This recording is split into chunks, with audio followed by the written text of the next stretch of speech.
पाकपतन में डकैती की बड़ी वारदात। दर्जन से जायद डाकू सहाफ़ी के मुलाजमीन और अहले खाना को बांध कर लाखों रुपए नकदी और तलाई जेवरात लूट कर फरार हो गए। मुजाहमत पर सहाफ़ी पर तशद्दुद, तशवीशनाक हालत में अस्पताल मुंतकिल। अपडेट करें हमारे ब्यूरो चीफ नज़ीर अहमद चौधरी।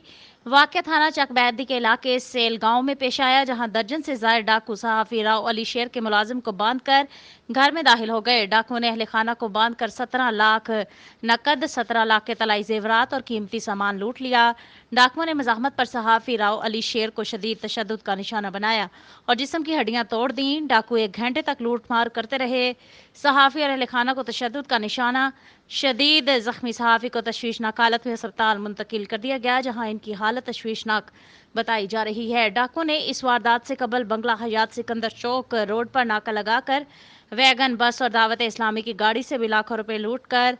मुतासरीन के मुताबिक नाहल SHO की वजह से डकैतियों में रोजाना इजाफा हो रहा है। अहल इलाका में तशवीश बढ़ रही है। अवाम दोस्त RPO साहिवाल तैयब हफीज शीमा से फौरी इंसाफ की अपील।